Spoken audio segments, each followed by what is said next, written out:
Hey, what's up, YouTube? This is Game on Cloud 9 here, and today I'm here to bring you guys a new Naruto manga 625 prediction. And yes, I decided to go ahead and keep the predictions and reviews together rather than separating them like I did with the Bleach one. I was going to separate it, and then I really sat down and thought about it after I uploaded it, and I'm just like, you know what? It just works better if I do them together. Most of you guys know what I'm doing when I go ahead and I review the chapter and I give my, of course, my thoughts as far as what I think is going to happen next week because a lot of times I end up leading into that anyway. So I figured might as well just keep them together. But anyway, this Naruto chapter this week, in case anyone isn't wondering, before I even get into the review aspect of it, let me go over the scale. The scale starts from, and I'm gonna start posting this actually down in the description.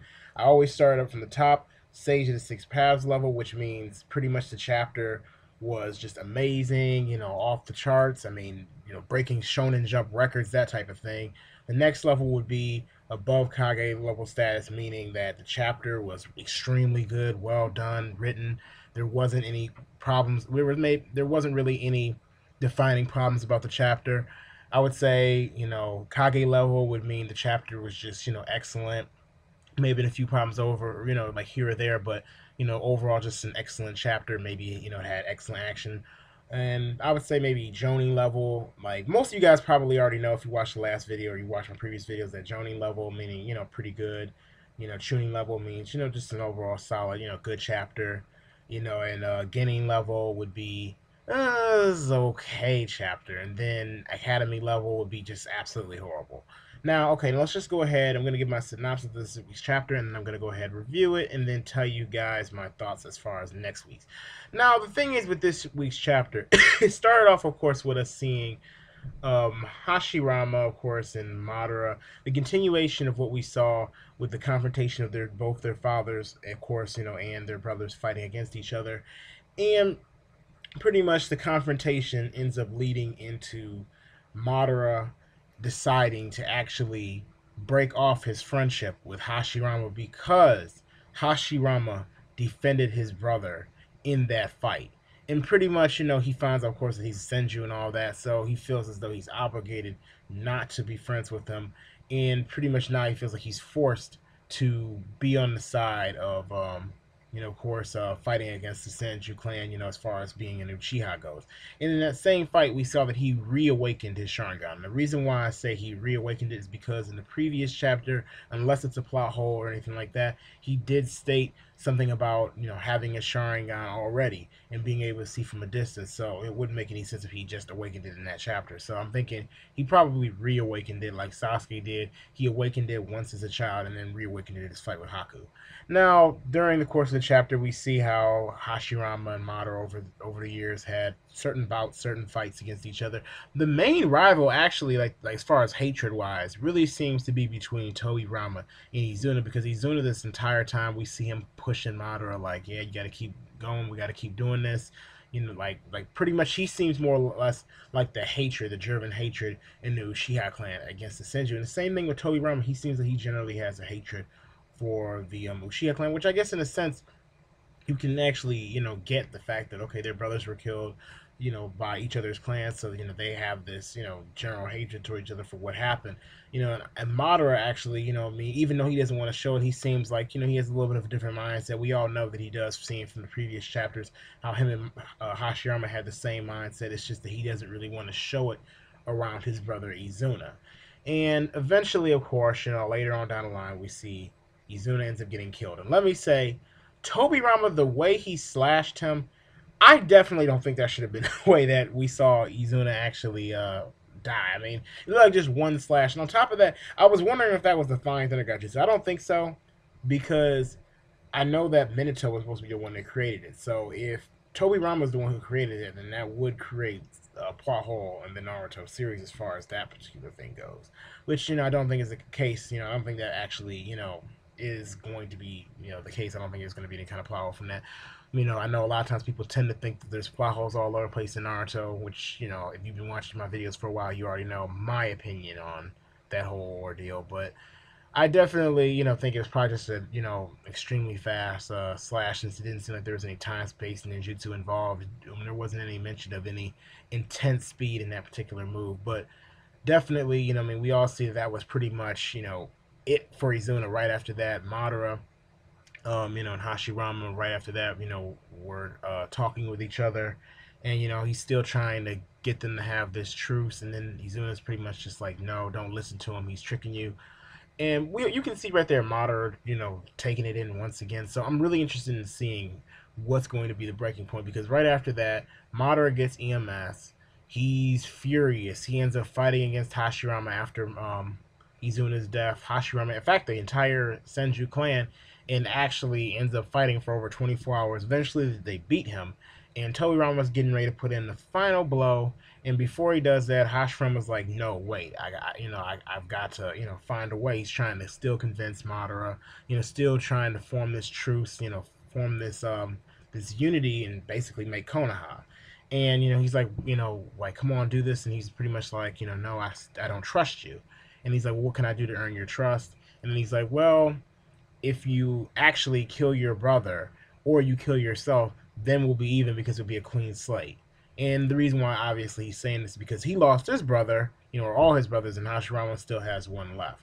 And he feels as though that's the Senju clan's fault, which I guess technically it is. But you could also blame their Chia for still having the confrontation in a way.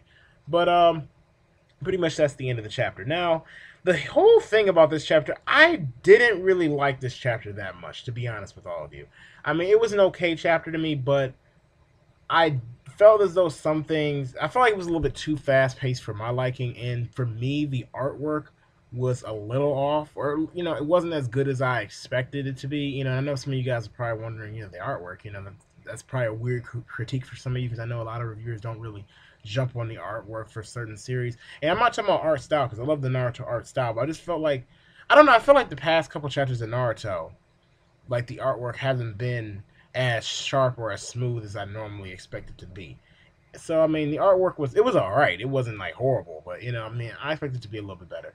And I mean, as far as I would say pacing goes, I felt like it sped up right around Izuna's death, and I would have liked to see more emphasis on Izuna's death. Now, we still could get that at some point, maybe from Madara seeing his, like, have him have a flashback, because obviously we won't be able to see all the moments with Madara and Izuna, since that would be more or less in Madara's memory rather than Hashirama's memory. Hashirama's telling his side, so Madara probably has his own version or his own side, which we may get down the line, maybe when Madara is defeated or whatever. Maybe he'll have a flashback right before he gets sealed up or something like that, thinking about, back to the days when him and Hashirama first met. Or maybe in the encounter, maybe that's when he'll think back to that, because I definitely do want to see what Izuna actually says before he goes.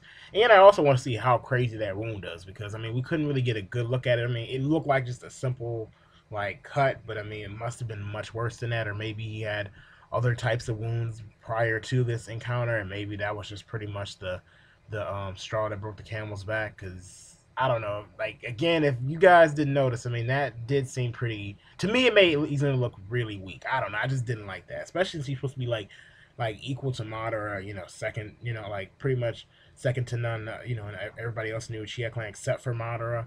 So, I mean, to boost the guy up that much and then him just go down just that easily, I mean, Hashirama or Tobirama didn't even pull out any like crazy water style ninjutsu or anything like that, and he goes down with a simple slash. It's just kind of mad to me.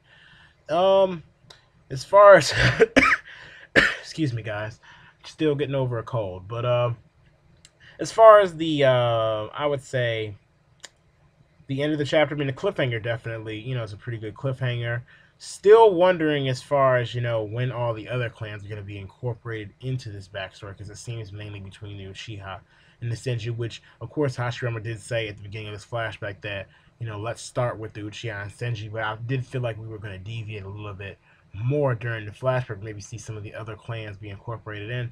So I'm not exactly sure as far as, when they'll actually come into the story, but I definitely do expect maybe next chapter we may actually see Edo Tensei come into play. And the reason why I say that is because I don't, I mean, if this was later down the line, if this was like right after or during the Valley of the End, I definitely could see, obviously, them, like, if Madara was like, oh, is there some kind of way, like, I could get your trust, and Madara was like, oh, kill yourself or something like that, and Hashirama to do that, because we don't know how Hashirama actually dies, and I know he doesn't die at this point. So if that would have happened like during the Valley End, then I definitely could have seen maybe that have been the case. But I'm thinking that I'm definitely thinking Edo Tensei is actually going to be the thing that maybe earns his trust. Maybe they're going to try to attempt to bring Izuna back.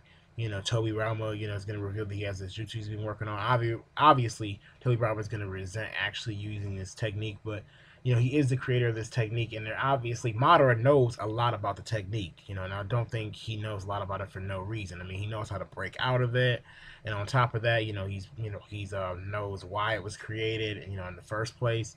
So since he does have a lot of knowledge about Edo Tensei, it wouldn't be too far fetched to say that, maybe he was involved in the process in some shape, way, or form.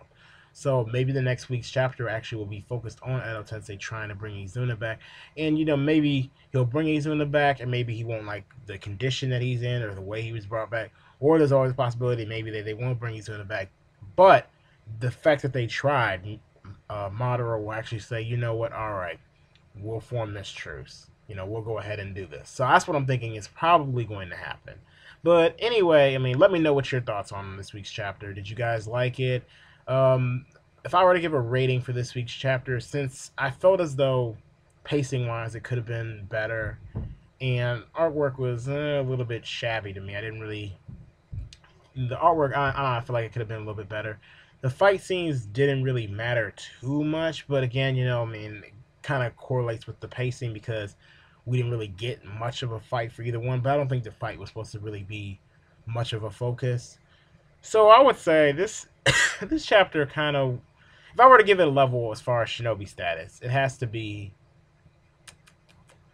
maybe, I'm actually gonna give it a Genin level, honestly, like, because I mean, personally, I wasn't really feeling it like that, not just personally, because obviously I have to look at this from a reviewing standpoint. I felt as though the artwork and the pacing kind of really threw it off. The ending was good, but to me that takes off a lot from a chapter. If your pacing is pretty bad, it definitely can affect how a story is told and affect the development of the characters themselves. So that's pretty much my overall thoughts on this week's chapter and my prediction. Don't forget to go ahead and rate this video for me. So if you did like this video, please don't forget to leave me a thumbs up. And if you didn't like this video, then you can feel free, if you want to throw me a thumbs down. The choice is yours. Also, don't forget to go ahead and subscribe to my channel. So if you do like my content, please click the subscribe button.